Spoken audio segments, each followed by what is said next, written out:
This podcast is proud to be part of the Talksport Fan Network. Talksport. Powered by fans.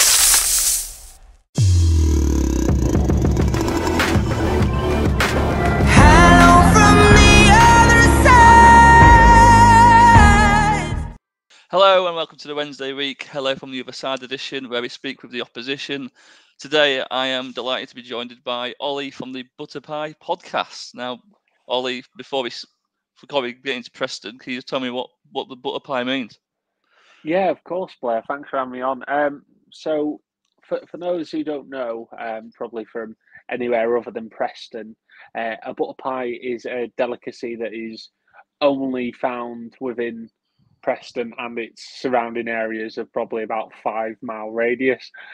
Pretty much, it's a pie of cholesterol. So it is a pie, obviously a pie, but with its potato, onions, and butter. It's quite simple, really. Yeah. If you whack a bit of gravy and brown sauce on it, it's a bit of a taste sensation, Blair. But yeah, as I say, it's a cholesterol pie. Excellent. So yeah, we quite a few times to Deepdale. We get some people from other podcasts going over to try a butter pie because it's not every day that you get to try a butter pie. So It's not. How many times do I have to explain what one of them is?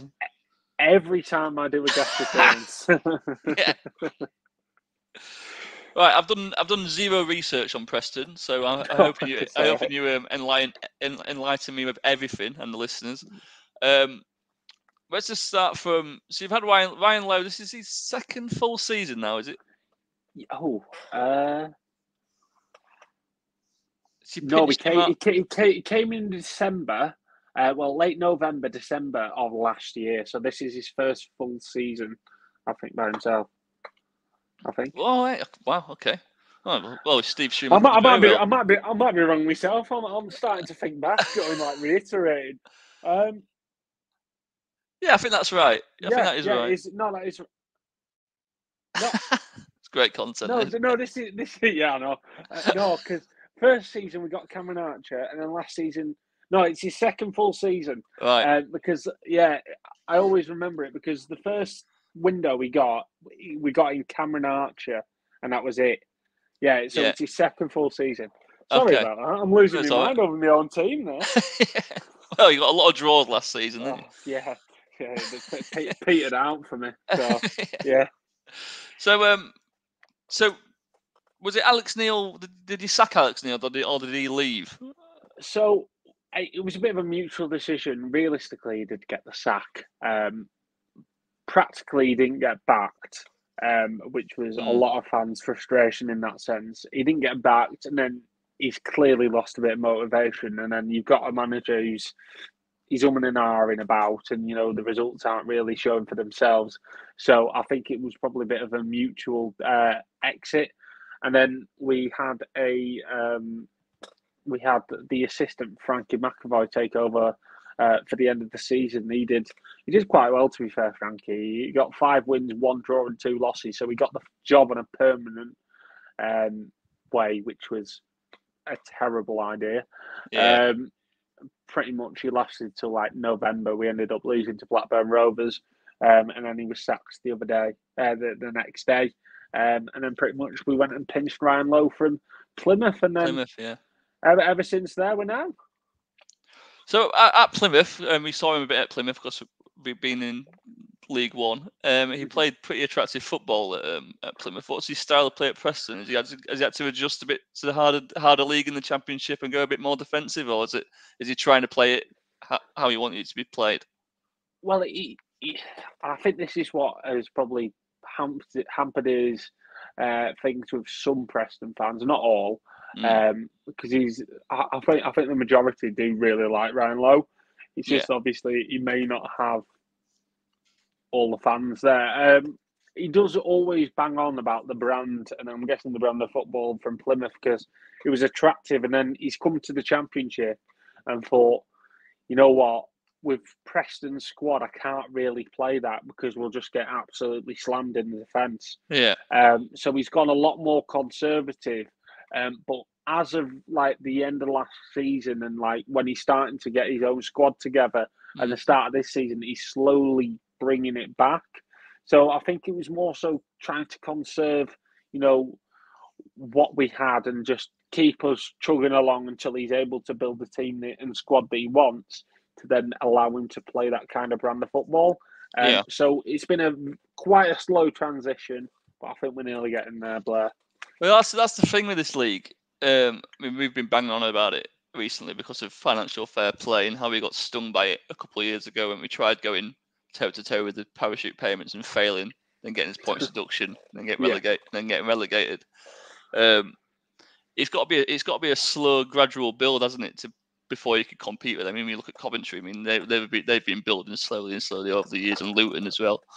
Yeah. And you look at like Wednesday fans at the moment, like we're signing for the first time. We're signing young players from foreign leagues who, with the potential, hopefully, they're going to turn out all right. Have a good 6 months, and the Premier League club's going to come and gamble on them and spend £8 million on them. That is because that's the only way you can compete in this league. Because I saw recently on X, not Twitter anymore, but your owner's minted, isn't he? Like he's proper loaded. Whoever owns Preston, tell me about. Yeah. So it was owned by Trevor Hemmings before he passed a couple of years ago. Who obviously owns like the Merlin attractions and stuff, and he used to race horses quite a lot, but he was fairly minted. So it's been passed down to his son Craig and their family. So to be fair, in terms of what they put into the club, fair enough. We do end up losing on target of like 13 million a year, which is like right at the peak of the amount for FFP. So to be fair, you can't really ask more for the owners to put in what so much. I think there probably was just a bit of frustration from fans in terms of the recruitment in that way, because albeit we're losing 13 million, but Luton and Coventry are losing way less, and look at their recruitment compared to ours. I know. So there's ways of getting around it. Yeah, to be fair, the great owners with the amount of money they put in, but you've got to have the team also there for doing what they're using the money for smartly. And sometimes it didn't feel that much like we were using it properly.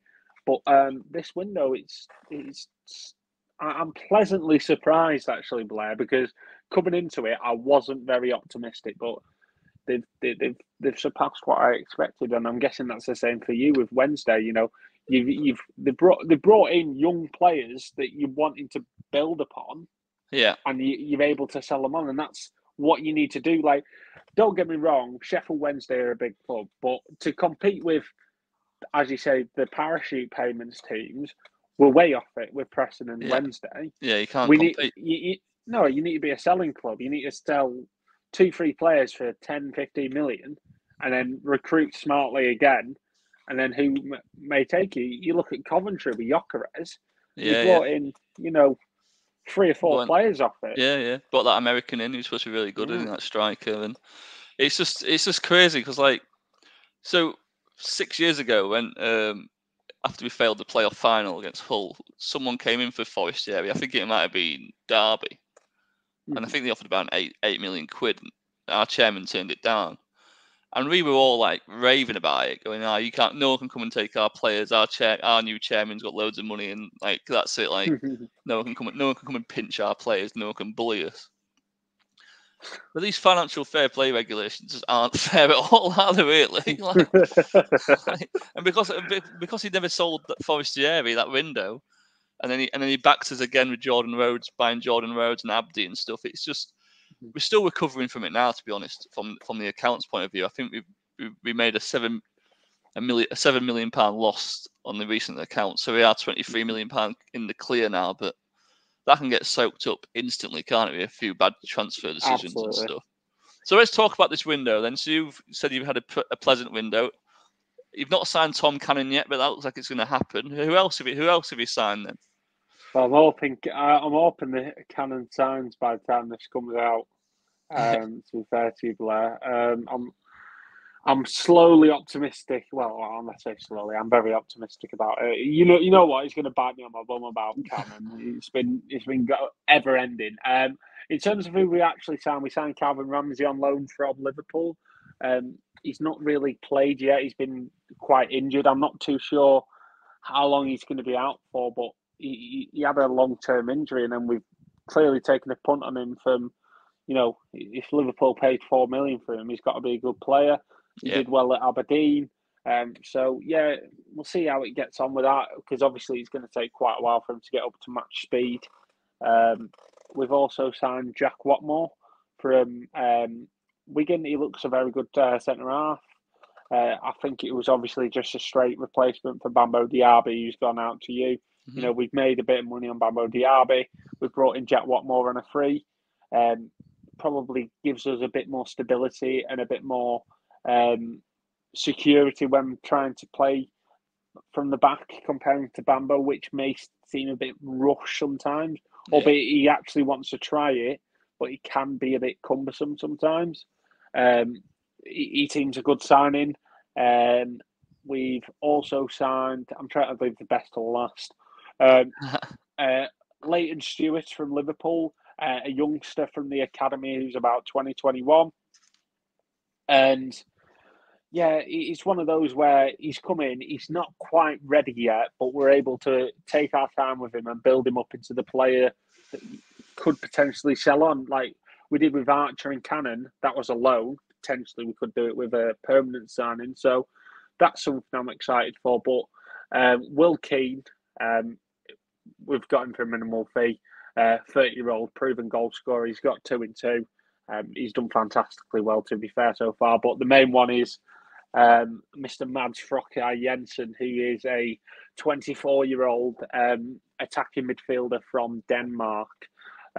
He doesn't like cardio. He plays with his socks down, and he reminds me of a B-Tech Jack Grealish in the Championship. So it's someone that we've not really had at Deepdale in a while, where a player can pick up the ball and stick it in the top corner, a player to get you off your seats. And it seems like we've got that with Mads Frokkeij Jensen. So probably one of our most exciting signings in recent seasons, because he looks the real deal, to be fair to you, Blair. And as you say, you buy players to sell them on, and I can't see this lad. Well, I mean, if he kicks on, I can't see this lad spending much time at Deepdale, to be fair. He's got a lot of quality behind him. What position is he? Is he like a number 10? Is he a winger? Yeah, he's more of a 10, but he can move out wide to the left, so he kind of just roams around a bit.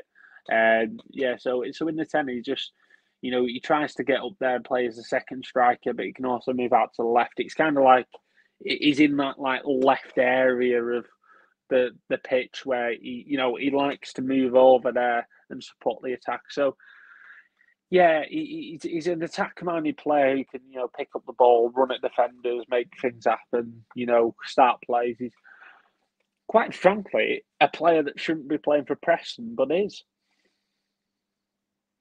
Well, you can't fault that then, can you? No, can you? So last season he got a lot of draws. Got a lot of draws God. last season, and he was like a running joke, wasn't it? How you just drew every game. Was it 0-0 or something?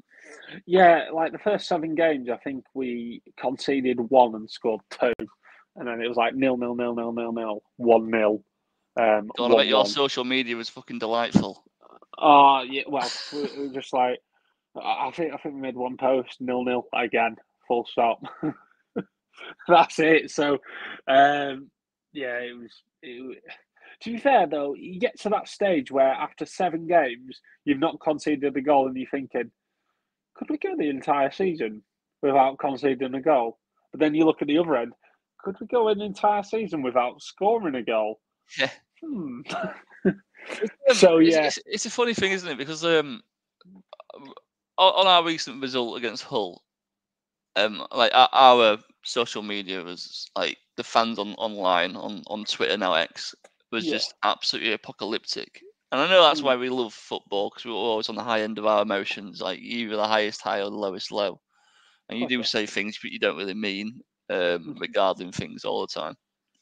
Like, but like I can remember like last season, QPR were top of the league and Reading were in the playoffs, like for large parts of the first half of the season. Yeah. And one got relegated and the other one just survived. So it's like it just shows, like early part of the season, like people, it's almost like a pre-season plus.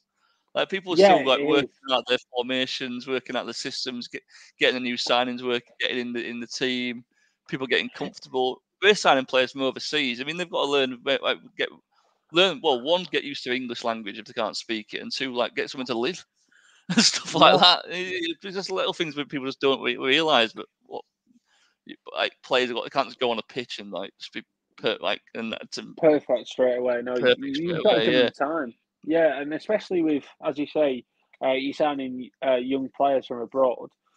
If you're putting the expectation for them to, get it right straight away, then, you're signing a £100 million player, aren't you? If you're doing that, yeah, you are. If you want him to like be perfect from the off and have no ricks in like no chinks in the armour, unless you have an absolute blinder, you can't expect them to always kick on straight away. So I think every signing, a young player from abroad has to be taken with a pinch of salt, albeit exciting, because especially at North End, we don't really sign from abroad, so everyone's even like, he's our saviour.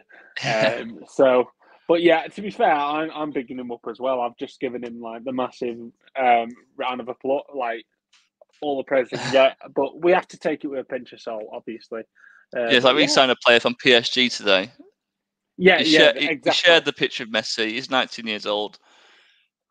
For me, he's better than Henry already. Do you know what I mean? There you go. Yeah.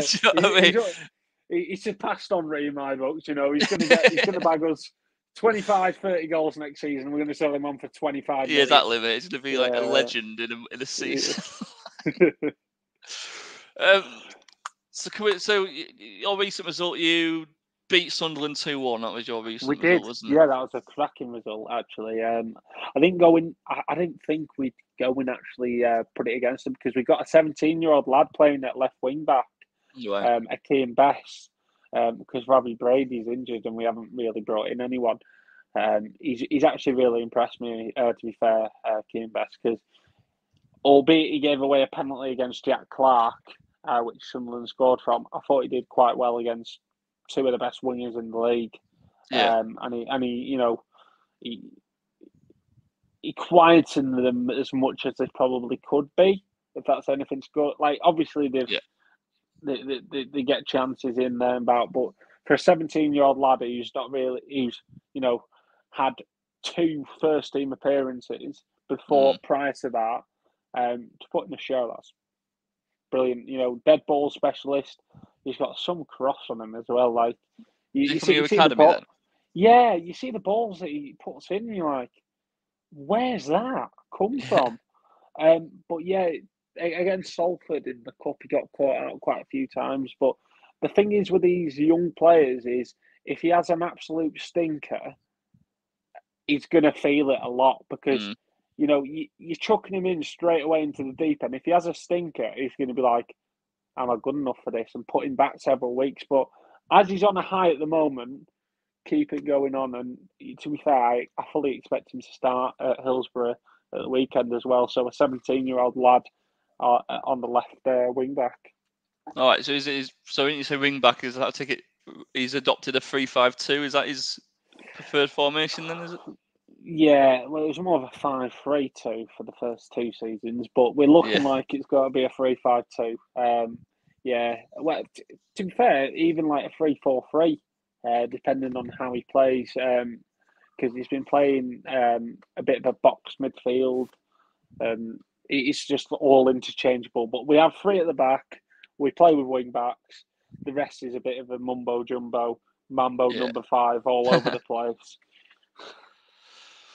Interesting, because what's the ambition for Preston North End then? Like, is it like try and emulate Coventry and just try and sneak in the playoffs? I mean, because you guys are just Championship all the time, aren't you? Like, you've always been Championship. You don't get relegated. You just always there in the Championship.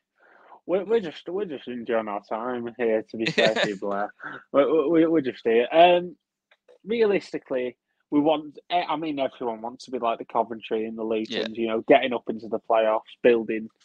You know what Luton are in the Premier League, a Championship super team for whenever they come back down. Coventry rebuilding. Every club wants to be there. You know, I'd love North End to sneak that sixth place in playoffs. But if we're going to be realistic here, Blair, we're going to be right where we belong and right where we always are in our nice little spot between 11th and 16th every season. But as long as you have some good days out, it doesn't matter, does it? Exactly. It's just that's the thing with Preston. Like they can get you so like getting up for it. Like every season around about March, we're hearing about the playoffs, and we're like, no, I've got a chance here. Then you fall, off a cliff at the end. And then 4 games later in April, we're like, you know, can't wait for this season to end. You know, we're down in 14. You made the playoffs years ago, didn't you, with Alan Irvine? 2005. Yeah, I remember that. So we weirdly enough, we almost like got in them as well. And I think we actually lost at Preston when Brian Laws was in charge, and that sort of like just completely killed us. And I think you got into it that season. Yeah, and then we played West Ham in the final and got beat at the Millennium Stadium. Yeah. But we've always been here, there, and around it. You know, we've got 7th a couple of times. We've been like 8th, 9th, and it's like, when are we going to get another opportunity like this again? To be fair, I didn't expect us to pick up 4 points from the first 2 games at all. I was expecting like 1. So who did you put on the first game again? Bristol away. Bristol away, To be fair, we should have won. Yeah. I know Bristol have been getting like banged on about. Aggressively better, aren't they? They're getting aggressively better, aren't they? But they weren't. I mean, it's the first game of the season. They weren't really showing any signs of, you know, because they were beating teams like 7-0 in the pre-season. And I was thinking, oh, hey ho, here we go. You know, this is going to be a hiding. But to be fair, we played well. So going off from my expectations, set your expectations low for your side, and you know you'll always be happy. Yeah, I mean, I on the pod, I predicted 12th as my prediction for Wednesday, and that's the highest of anyone who predicted us. You know, we lost against Hull on. I mean, Hull have invested heavily last season. Yeah. I mean, like Jean-Michel Seri in midfield, and like Fulham paid 30 million quid for him like 4 years ago. Yeah, he's played Champions League football. He's going to be on like 40 grand a week. Like it's ridiculous. You can't compete. You can't compete. So they're going to, if they don't get promoted this season, again, I think they're going to be one of them clubs next season who are going to be like really trying to work out their accounts. But I spoke to a Hull fan not long back, and apparently they've got a few lads that can shift on for big money to offset that. Yeah, they've got that. We've just never had that. We've just never had that. The highest we've sold a player for was 4 million quid.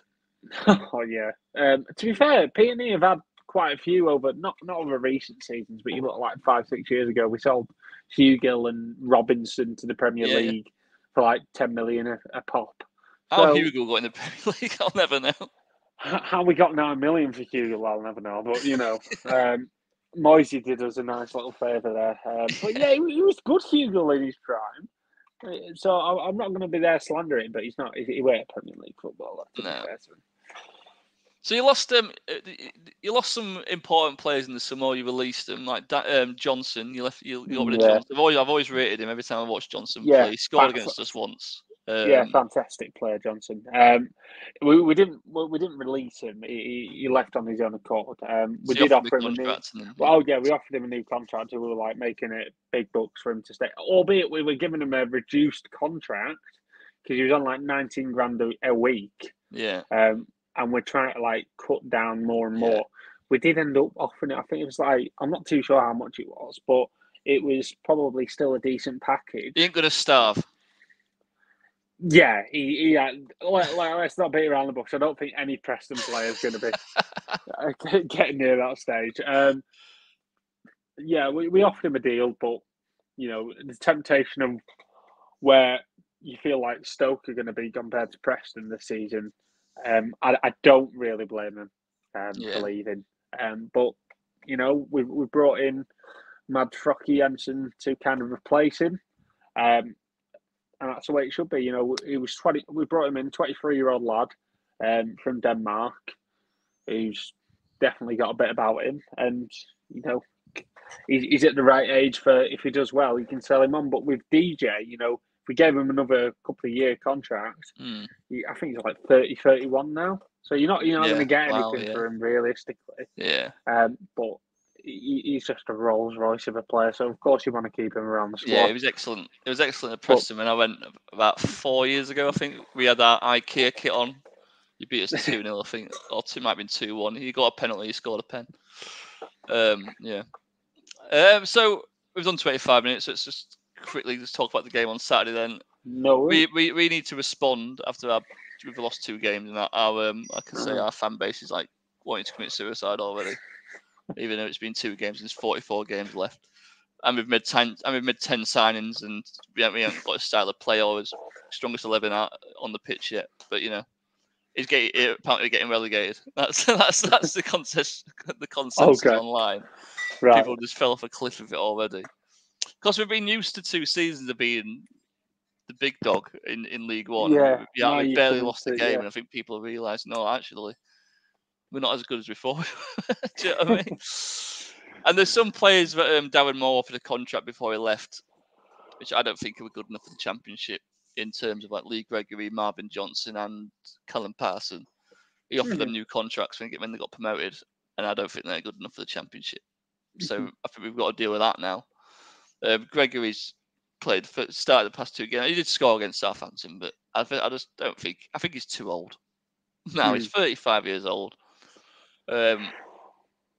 Michael Smith's 31. We've got a very aging squad. Darren Moore put together a very old squad just to get out of League One.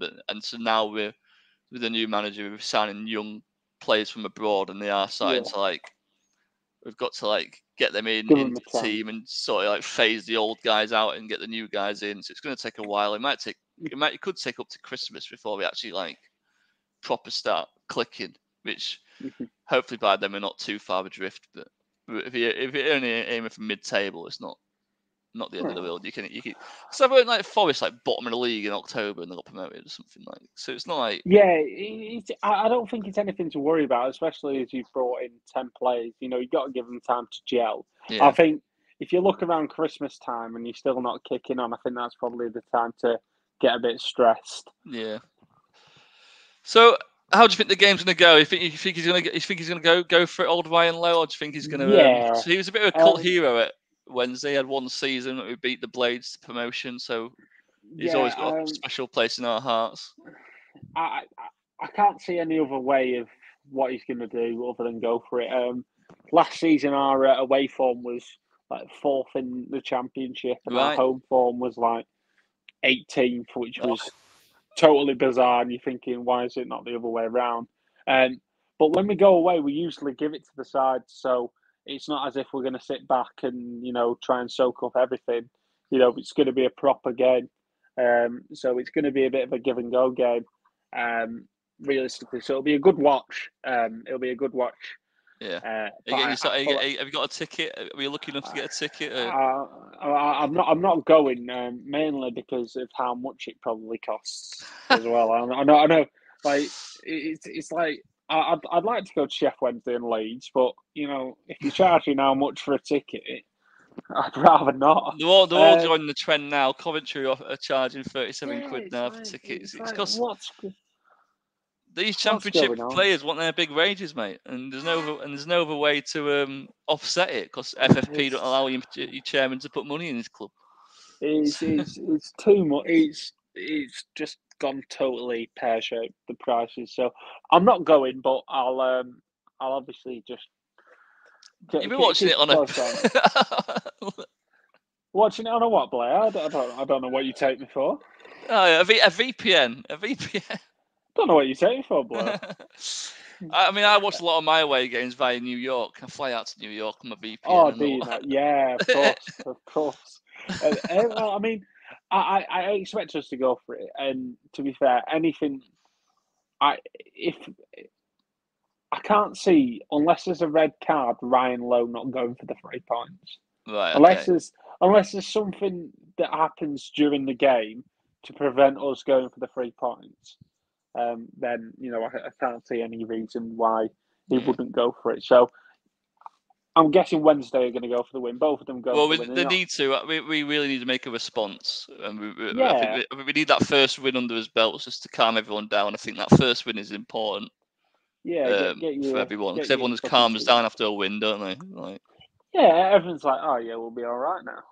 3 games in, couple of yeah. points, yeah, we'll do all right. I'm not gonna ask for prediction because it never works. It never works out. If you could predict football, I mean, you're going to say a Preston win. I'm going to say a Wednesday win. So it's just... Well, yeah. Like, realistically, we're both going to offset each other. I mean, I'd go for a 3-1 Preston win. You probably go 2-0 Wednesday. So it goes either way. But yeah, I mean, I don't think. Actually, to be fair, I don't think I've ever predicted a loss in a guest appearance. It's either been a draw or a win. So you know what you're gonna get. the day if you get on a Man City podcast. Oh yeah, 4-0 City. Yeah. But yeah, the City podcasts are way off. Preston North Yeah, End. we're dreaming to get one Yeah, of them. we are indeed. But yeah, I'll give you a prediction anyway. I'll say 3-1 Preston. Brilliant. Right, if it's 3-1 Preston, I think someone might take their life. So let's hope. Let's go for a 1-0 Wednesday win. Right. Mental health's not a joke. But thanks for having me on, Al. Not having you on. Thanks for coming on, Al. I had you on. Yeah, I had to go on your show. Right, no cheers, worries mate. at all, Blair. No, I really appreciate it. Cheers. This podcast is proud to be part of the Talksport Fan Network. Talksport. Powered by fans.